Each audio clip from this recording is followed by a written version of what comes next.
Fantastic Florence, It's Not Your Fault. A story about bullying in collaboration with Chrysalis Health's Tara Kellogg and Dr. Cinda Kane. Written by Leslie Millard Zafran.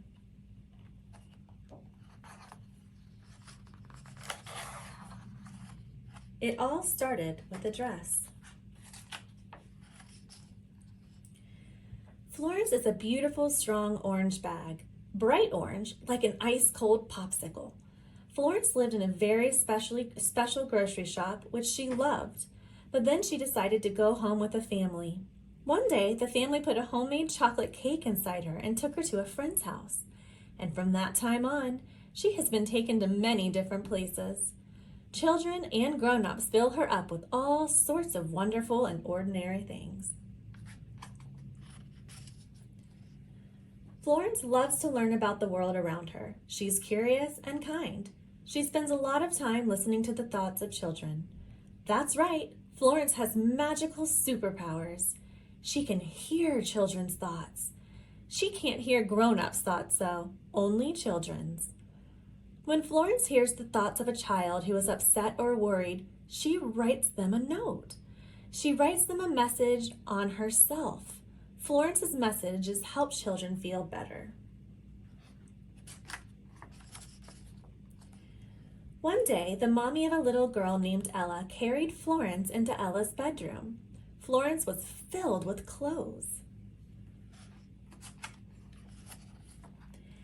Ella's mommy said, "Sandy's mommy gave me these clothes. Sandy's too big for them now, and she wants you to have them.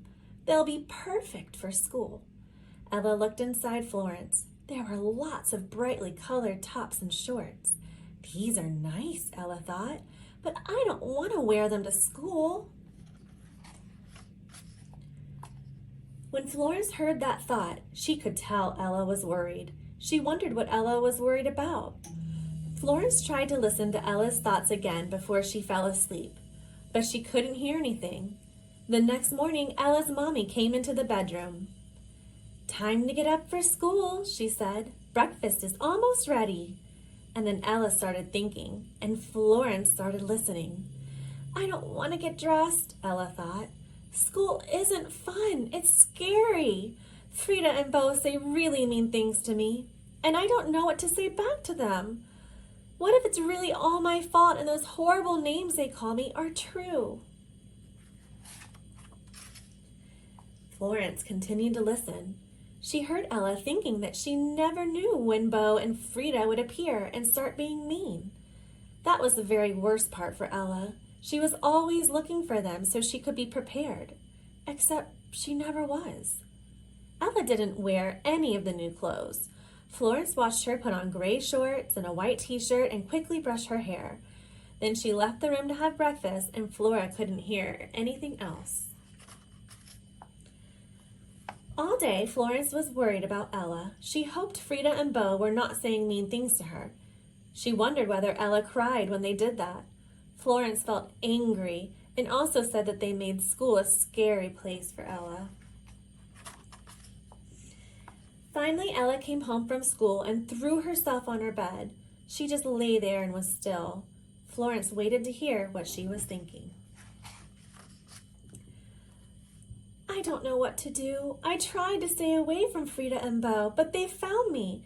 They said I was stupid and ugly, and they laughed at me. Maybe I am stupid and ugly. I don't want to think about all the other mean things they said. Why do they do this to me? I never did anything mean to them." Ella stopped for a moment. "Did I do something? Maybe this is all my fault." Florence felt like crying when she heard these thoughts. It was terrible for Ella to think she deserved to be called those horrible names or that they were true. Ella's mommy came into the room. Florence watched her put her arms around Ella and heard her say, "What's wrong, Ella?" Ella just shook her head. "I don't feel well," she said. Then Florence heard her thinking, "I can't tell Mommy what happened. I can't tell anyone." Now Florence was really worried. Ella was ashamed to tell anyone what was happening to her, and so far, Ella hadn't found a way to stop Frida and Bo from being mean to her.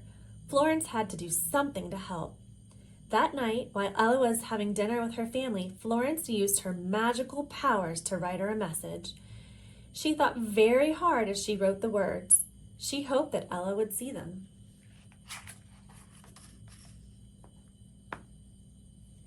Ella came back into her room when it was bedtime. Florence heard her thinking that she didn't even remember what she had eaten or what she had watched on TV. All she could think about was tomorrow. She would be scared all over again at school, and she was about to go into bed. She saw the bag with clothes in it and picked it up to move it to the closet. And then Ella saw there were words on the bag. Were these words here before? She thought. I don't remember seeing them. And then Ella started to read.